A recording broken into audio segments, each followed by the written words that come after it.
Hello, I'm Ben. Welcome to the channel. Today we're going to talk about 8 powerful ways to mold your children into leaders. So to get into this, I've got a couple of books I'm going to reference today, both by Gary Chapman, and Chapman had help by Ross Campbell in the children book. So Gary Chapman wrote the series 5 Languages of Love, and it was a huge hit. Millions of copies were sold internationally, and then he wrote these 2 follow-ups. One is the 5 love language of teenagers, which looks like this, and then one is the 5 love languages of children, which looks like this. So basically these books, it sticks to the concepts in the primary book, the 5 love languages, about the different types of love that we like to give and love that we like to get or receive. So with that being said, I added that to this video and to this subject matter because when you have children that you're trying to mold into leaders in the future, that starts with how you treat them at home.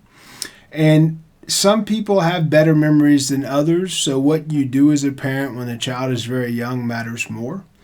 Because they're going to remember how they were treated. They were going to remember what was said to them. I still remember this day the first comment that I got in the world that was a shot at me when I was a child. I was 4 years old when this 10-year-old said this to me, and I remember the comment. I remember the subject. I remember where we were standing, and I remember that I did nothing wrong. I basically told the guy what the rule was, and because of that, he gave me a little shot, which is of no importance. But the point is, we remember things. So with that being said, if you're going to have a child that is going to be a leader, there's 8 things that you have to do, and the building blocks for those things come from where you're leading from as a parent. So let's start with the 5 love languages of children. I'm just going to read an excerpt from this very quickly, and it's going to tell you briefly kind of what the thought process is around development to a child and give them that security that they need. It says, remember these 7 things when you're doing this in consideration to kids. 1, they are children. 2, they will tend to act like children, right? Kids shouldn't be adults. Their brains aren't to that point yet, and from a psychological standpoint, they don't have the understanding of some of the concepts. They're still trying to develop the concepts to better understand the utilization of their body and their senses and how the world is responding to them. So to try to put constructs on kids that are something that they should be thinking of later in life, and this includes teenagers, we'll get to that in a moment. Their behavior is they act like children because they're children. They're a child, right? And in a society where you are developed and children should be somewhat secure, then we need to think about these things and developing these kids. Obviously, elsewhere in the world, children are doing whatever they can do to survive, which is awful. It's awful that in a world where so many countries and so many people live an established life, that others don't get to do that. I had a video a little bit earlier that we were talking about the City of Death, and their children are in a completely different situation. I mean, they were at that time treated awful, as unpleasant as adults were. So we'll go on and move through this list. Much childish behavior is unpleasant and shouldn't be sustained, but that's part of being a child. The next is, if I do my part as a parent and love them, despite their childish behavior, they will mature and give up their childish ways. That's biblical. When you're a child, you act as a child, but as you grew, you put those childish things away. 5th is, if I love them only when they please me, and you show conditional love, and I express my love to them only at those times, they will not generally feel love. That's a fact. That is a fact. If the love for a child should be unconditional, just like the love for a spouse, it should be unconditional. Ultimately, if your love for a child is unconditional, then they will not be afraid to make a mistake, and then they will be able to learn from that mistake. It's exactly like what we teach in leadership. You let people fail forward. It develops them and helps them move through that professional experience and through that role. as you expect them to. So you don't want to damage their self-image. You don't want to make them feel insecure. You don't want to prevent them from moving into a better self-control and more mature behavior by failing forward. So make sure that unconditional love is there for them. They're your child at all times. So taking the time to appreciate them at all times and what they're doing, and soon they're going to grow out of those childish things, and you'll look back at some of that and have humor in it and be able to tell them some of those humorous stories. And their development and behavior is as much as your responsibility as theirs, and how you respond. And this is the piece of all that. How you respond matters greatly, because if you respond in a way where the child feels like they have to hide who they are and they can't be honest, now you have an issue that's going to be a much greater one as they grow. The next is, if you love them only when they meet your requirements or expectations, they will feel incompetent, and they will believe that it's pointless to do their best since it's never enough. You have to watch out for that, right? You want the child to do all they can, but they have their own limitations. So push them in a comfortable way to reach greater limits, but you don't want to be so on top of it that you drive out any want of effort at all.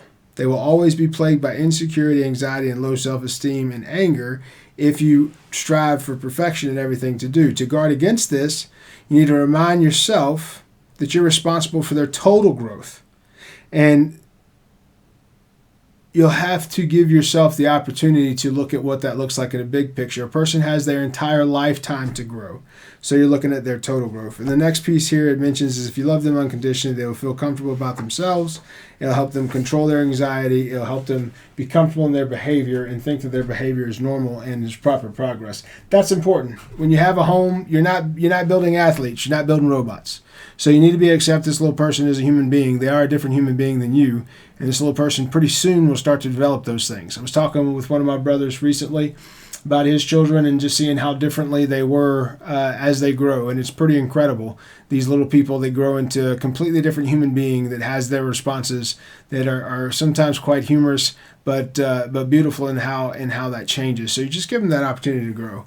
And then it tells you the 5 love languages of children, the same as an adult or anything else. There's physical touch, words of affirmation, quality of time, gifts, and acts of service. So depending on the child and how they're raised, they'll have those things to consider. Now let's take a look at the languages of teenagers. And see, these are the building blocks before I get to the 8 points around building your child into a leader. These are the building blocks to get to that. Understanding teenagers is a little different. The reason I wanted to read these 5 similarities to you are it is imperative to remember that a teenager is not an adult. They'll think that they are. They resemble adults in many ways. I look back at pictures from me. When I was 13, I looked a lot like I do today. I was a big guy. I was 6'2". I weighed 270 pounds. I had a goatee or a beard, I could walk into a place and buy cigarettes or a beer if I wanted to. There was no issue when I was 13. I looked 21 or 24. So I put that out there because as teenagers, you're going to look very much like an adult. And that's not going to be the case because they're facing physical and mental changes. The chemicals from their own growth and where they are in that maturity will make them seem crazy at points because they will have no control over the testosterone that's in their system or however that may work. Teenage boys come to mind for me because they grow very quickly. They become very smelly very fast, and parents sometimes are like, I don't know what happened. Yesterday he was a sweet kid, today he's this gorilla-like human being that's tearing up all my stuff. So you have to think about those things as that's going to happen naturally, and until they get those hormones, that testosterone and those estrogen levels to the point that's normalized, until their body has a chance to grow into it, they're going to act a little weird. So they're entering an age of reason as well. So what I would say focus on at this time is anytime they're trying to be dishonest, you want to make sure that's known to be negative because dishonesty doesn't, if they're not being honest, then you can't grow from the situation, right? And they can't reason like they should. They're not going to reason like an adult because they're not one yet. And an emotional situation, an emotional impetus is much bigger for a teenager than it is for an adult. That's why criminals that are teenagers are tried in different courts because mentally they're not grown.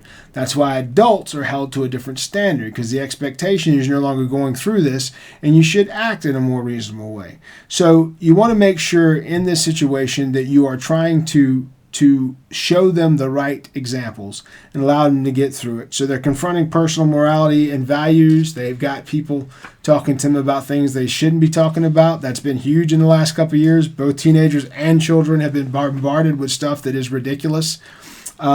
So you want to keep them where they're grounded and sustain the belief system that they have and what you've created in your home. And then they're going to be thinking about sexuality and marriage. And there's going to be a lot of things coming to them towards that. And unfortunately, these days, it may be much sooner than they're teenagers. So stay aware of what's being talked about. And here's the thing, too. If you can't talk openly with your kid, you're not going to know when these people are talking about these things with them, and you're not going to have any input. They may move on without your input if you're not paying attention. So pay attention. They're going to be questioning their future. They're going to be questioning what they want to do and where their knowledge is and how they grow from that. So think about those things when you're raising a teenager too, because those building blocks matter.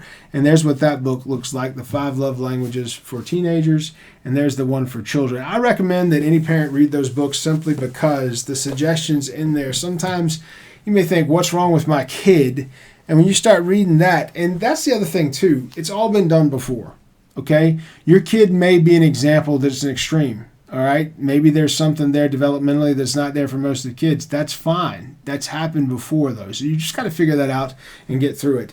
The more you read, the more you know, and it helps, and you put those things in practice. But look, this is the one thing I want to say around this. It's not the kid's responsibility to make you a good parent, okay?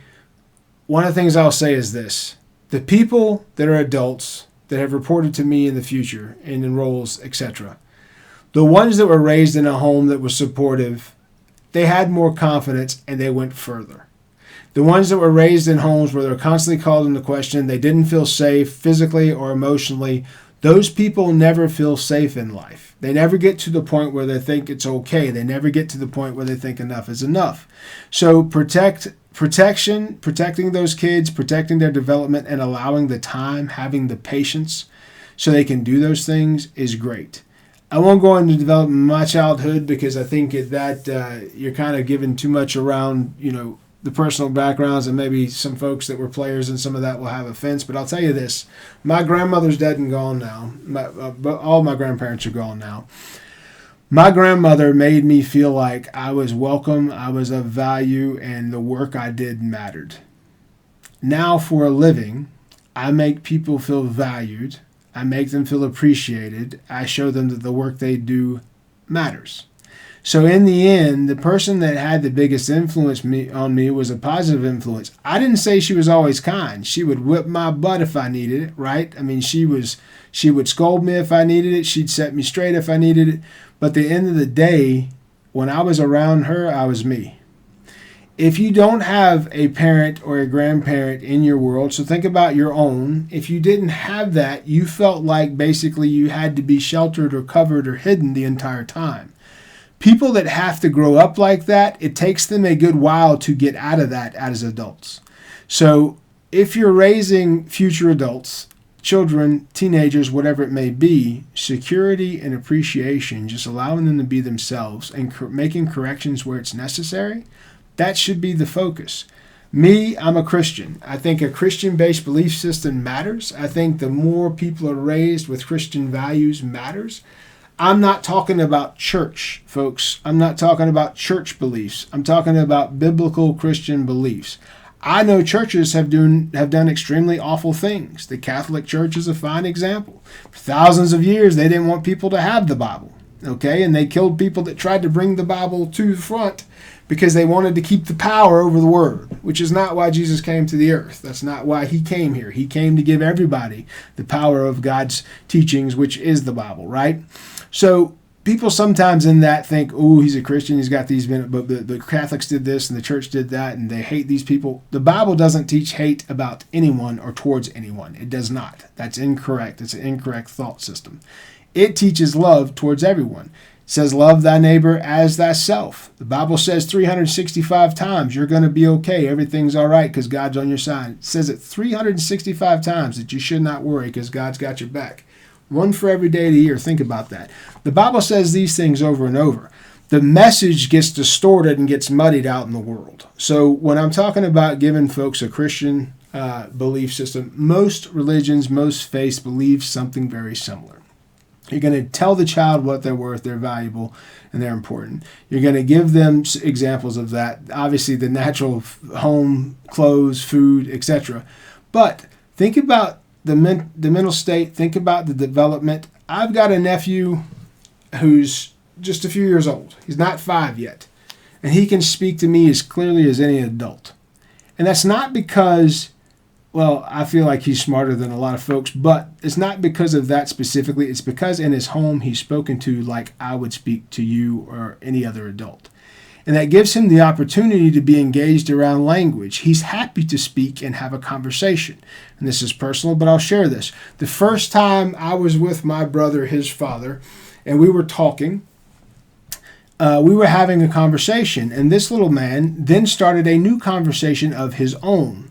And it was the first time he had ever done that. And I enjoyed having the conversation with the little guy, but I enjoyed just as much watching his father explode, just watching his face go crazy because he is watching his son have his first conversation that he picked up a subject matter and ran with. And that was a great day. It was a great day. He felt comfortable. He felt valued. He felt like this is an appropriate place for me to have a conversation. And so here with his Uncle Ben and his father, he had this conversation that came up about something that he had going on in his day that he wanted to share with us. And it's been more and more ever since. So the development of his younger brother will be even much faster because he's got an older brother now. It's going to talk to him the same way as well. It's just incredible how doing that works. So every effort you put into a child, you're going to get more out of the next child as well because it helps them develop that much more, and you have an example there. So here is 8 powerful ways, and this came out of a psychology book written around children and leadership. I want to use those other 2 books as well because I always like to say, you don't have to take my word for it, right? Reading Rainbow. There's a ton of books out there and a ton of references out there that talk about child psychology and talk about rearing kids. Jordan Peterson has a couple of videos online that are extremely powerful that actually talk to some of these things as well. And I think they're worth taking a look at. So take a look. 8 powerful ways to mold children into leaders. Number 1 is model emotional intelligence and be a model for the children at all times around emotional intelligence. That means you are more stoic in your responses. You're not overly emotional. If you teach a kid that adult doesn't lose control, then the kid will be less likely to lose control. They're going to because they're going to go through a lot of changes. But they will be more stoic in their responses, and they won't think emotional outbursts are reasonable. Obviously, babies and young children have outbursts. That's what they do. But remember, you're giving that example. Kids, do they do what you tell them to, or they do what they see? You know, they're going to watch you and they're going to do what you do as much as you, more than they do what you say, right? So you've heard that old saying, don't do as I say, do as I do. That's a horrible parental adage. It's terrible. So act as that example and give them that opportunity. Next, don't obsess about achievement. Support achievement, but understand you learn from failure. Right? So don't be that domineering, and that was mentioned in this book here. Don't be domineering about being a world champion. Some kids will be, right? Some kids will be on Olympic teams. Some kids will understand books faster than others and will have academic achievement. Don't focus on that. Make sure the child is competing with themselves and improving and learning. Understand, when I was in school, people made a lot better grades than I did. In life, I may be financially more successful than they are. It doesn't matter because we all have different ideas of success. In our minds, even wealth and riches, we all have different definitions of what wealth or being wealthy is, right? So there's no linear equation. It's all a tree. It's just like we used to climb a career ladder, we thought. And now as we get older and things are more organizational and more matrix oriented, it should be more seen like a tree where you have all these limbs to branch out on. That's how the world really works. So thinking of a linear thought process is not really what the modern world is anyway. So don't focus or obsess too much about achievement. Support it. Give them goals. Let them target those goals. Say, what do you want to be? And let them tell you and do that. But remember, failure is good. You only learn from failure. Don't praise too much. Don't praise too much. Your kid doesn't need to think they're perfect. They don't need to think they're better than everyone else because you want them to be able to socialize and have friends. Don't praise too much. Allow them to experience risk and failure. You hear that tone coming up again. Allow them to experience risk, and failure. Say no. It develops patience. Say no. I can tell you by someone who has observed and led many, many adult human beings, tons of people have not heard the word no enough. YouTube proves this every single day. Watch a video. You got people that have never been told no apparently because they think every emotion they have, every feeling that they feel has to be understood by the world. It doesn't. It doesn't. Your worst should not be out there and not be what you're known for, right? So tell them no so they understand and develop patience. Let them solve their own problems. Do what you can to support them, but the faster they understand that they have to come up with a solution and resolution to the problems they face in life, the better they're going to be adapted for the world.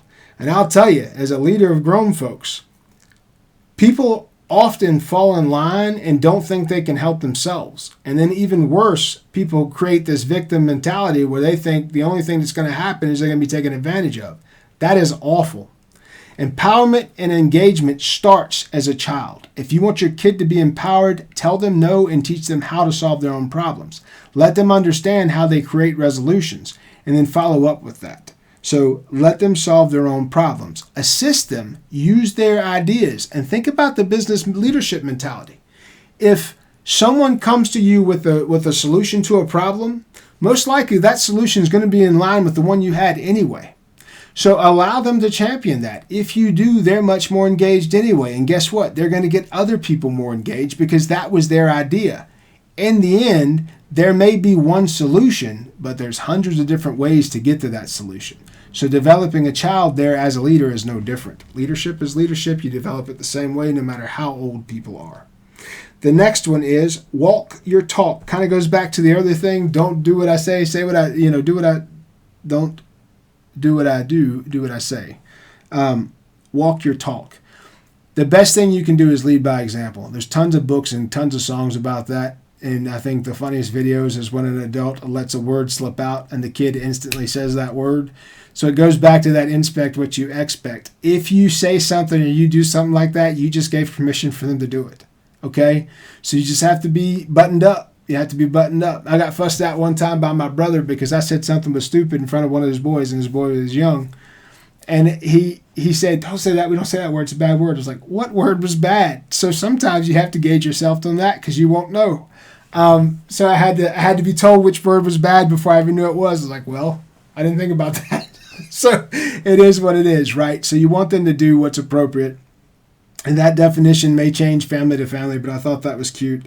And it was important to his son's development, right? So walk your talk, lead by example. And the last one is to show you're human.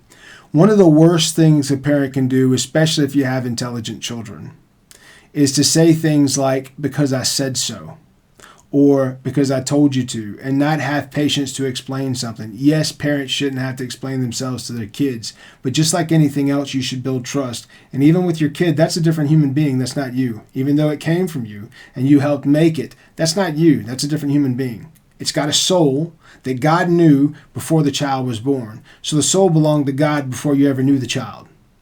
Okay?